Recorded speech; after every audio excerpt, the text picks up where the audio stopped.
Cody Rhodes kicks off SmackDown fresh off his win against Kevin Owens at Bash in Berlin.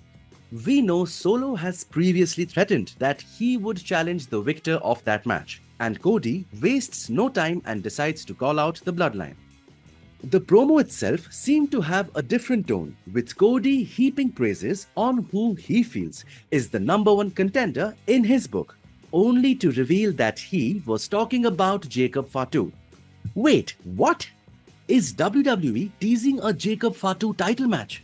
We've already seen WWE Creative keep Jacob off SmackDown after Roman Reigns returned to help ensure that Jacob is the one that finally puts a stop to the rampaging OTC. This is now the second indication that WWE wants to portray Jacob as a threatening main eventer. His destruction of Roman and the respect from Cody suggests that Triple H may have big plans for the Samoan werewolf. Jacob, however, refuses the offer, reiterating his loyalty to Solo. Eventually, Cody agrees to give Solo his title shot on the next episode of SmackDown, with Nick Aldis chiming in to make this a steel cage match. While Aldis justified this as a way to keep the Bloodline out, it is highly likely that Roman Reigns would make an appearance. There's also the possibility of a Jimmy Uso return to help reduce the numbers advantage that the Bloodline has. Prior to Tiffany's match against Bayley, we see Nia Jax confronting her about what looked like a potential cash-in by Tiffy on the previous episode of SmackDown. While Tiffany brushes off the allegations, Nia Jax agrees to be in her corner, promising to help her the way she helped Nia last week. During the match, we see Nia distracting the referee during Tiffany's spin attempt on Bayley, allowing Bayley to counter with the Rose Plant for the win. Looking at how over the Buff Barbie is with the WWE Universe, the pop at her cash-in is going to be huge. Or maybe Nia decides to take her out before she can cash in. A run-in backstage with A-Town Down and Kevin Owens leads to KO setting up a triple threat match with Theory and Waller. WWE has been showing cracks forming in their friendship, but it doesn't seem to escalate any further than that. This match would be just as confusing. We see Austin shoving Waller for attempting to steal the pin while he did all the work. But minutes later, we see them back on the same page, beating down KO after his victory. We later see Waller ask Aldis for a tag team match next week, with the prize fighter's partner still unknown.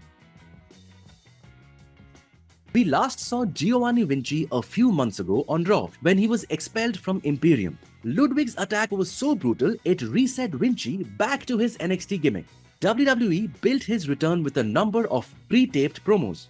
But the match itself couldn't be more disappointing, with Vinci losing in mere seconds to Apollo Crews. While this seems in line with his new cocky Italian persona, it seems Vinci is condemned to the mid-card for the near future. While this match helped showcase DIY, the Street Profits and the Bloodline, the clear highlight of this match was Jacob Fatu. The match went back and forth until Jacob Fatu tagged himself in with a heavy show of force. A double tag in the middle of the match leads to Angelo and Johnny taking out all the Bloodline members. Another notable spot was Ciampa's superplex onto 6 wrestlers outside the ring. Later, Jacob tags himself back in, taking control of the match, destroying all 4 opponents in quick succession, and then tagging Solo to finish the match with a Samoan spike.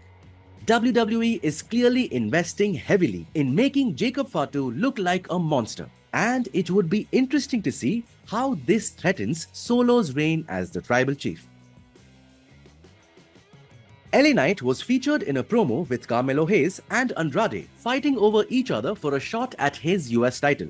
The megastar came out looking dominant, delivering BFTs to the 2 rising superstars.